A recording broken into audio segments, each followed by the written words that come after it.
Since Confederation in 1867, two parties have really grabbed the narrative in Canadian politics: the Liberals and the Conservatives. However, they weren't always called the Conservatives. They had gone through many different name changes and policy changes throughout their history, which can, I guess, be traced back to 1867. So I thought, why don't we start a series about conservatism in Canada? And I did. This is part 3.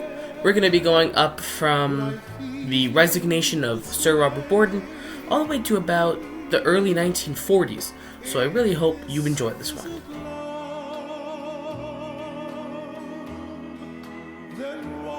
So Borden's resignation is more like, it was more forced than it really was voluntary. However, I don't think many people were like, yeah, he's gonna go eventually, right? Because he was forced out because of the 1919 Winnipeg General Strike and his sloppy attempts at trying to resolve the issue. He didn't. He didn't really do anything. So he resigns in July 1920. Now the bad thing about this is that he resigns in the summer when, Parliament is not on session. So, what are you gonna do? Usually it'd be a leadership convention to choose the new leader.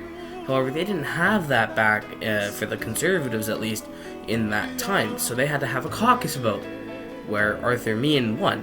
But where did they have this? Okay, I'm going into too much here.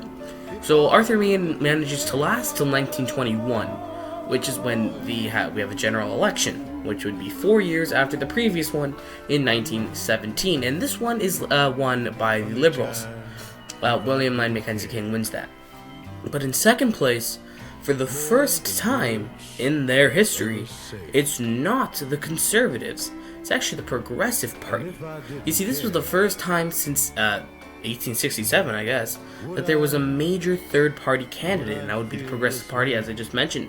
In fact, they did so good, they got second place.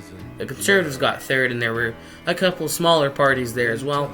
But overwhelmingly, or overarchingly, or whatever the term is, the Conservatives went from majority government, like smashing majority government under the Unionists, to third place. While my heart just stands still so much. The time in between Mackenzie King's win in 1921 and the next election in 1925 is nothing. It's not important at all. But the 1925 Canadian federal election is probably one of the most constitutionally trying times, most interesting, and the most constitutionally testing election in Canadian history. You see, Arthur Meehan won. He won. He got 115 seats, which was more than Mackenzie King got at 100. However, Arthur Meehan needed 123 seats to form a majority. The Progressives, they went from second to third. This was probably because, their leader, the Progressive Party's leader, literally became a liberal midterm, and just the progressive cause was overarchingly just less united than the Conservatives and Liberals. The Conservatives, they had a clear sense of what they wanted. Liberals, clear sense. Progressive, like, what do you guys stand for? Like, what are your policies? What do you want to do? So they went from 58 seats to 22. And, if you add 22 to that 100 William Lyon Mackenzie King got, it's almost 123. So what did Mackenzie King do? Well, quite frankly, he went to the Progressives, said, hey, let's form a coalition. And that's allowed. You can do that in Canadian politics. So Arthur Meehan was the winner of the election, but he did not gain power.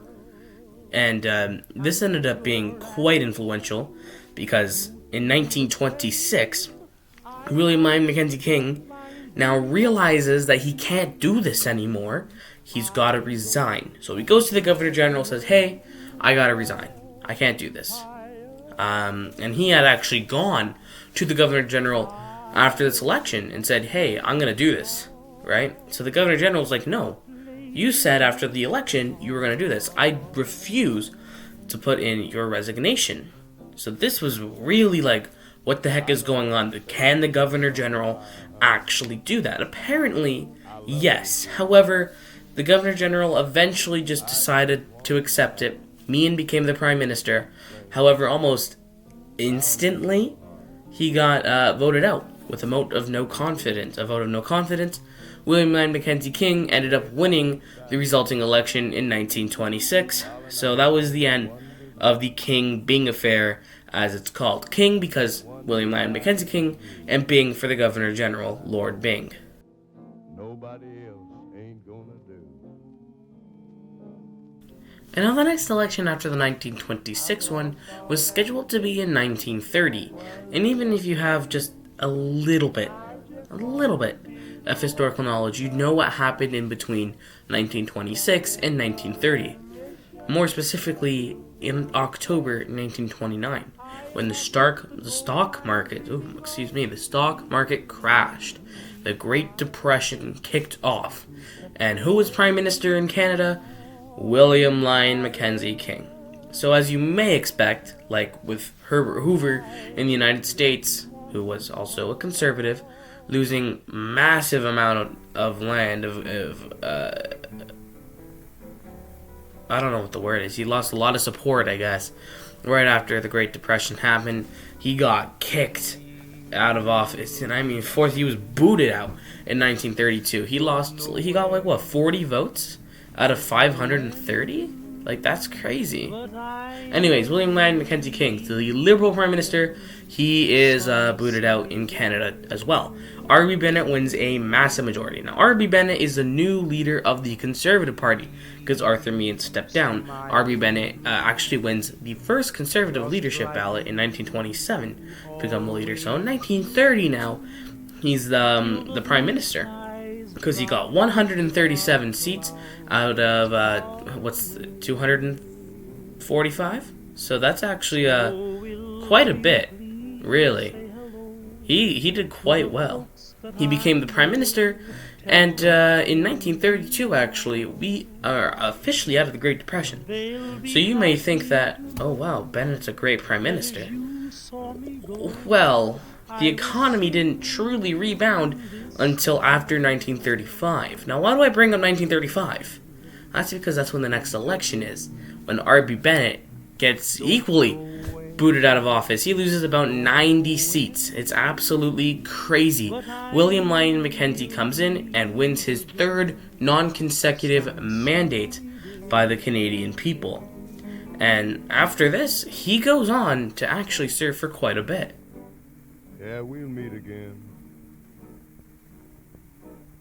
So by 1935, both the Liberals and the Conservatives were bleeding out support to parties on their left and on their right.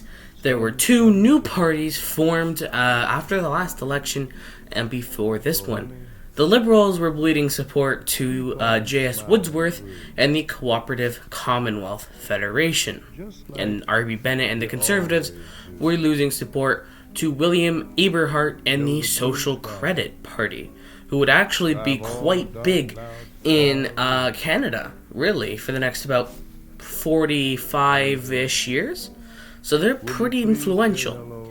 But in the election in 1935, the Conservatives lose almost 100 seats. They go from 137 to 39, and the Liberals actually gain a lot of it. They go from 89 seats to 173.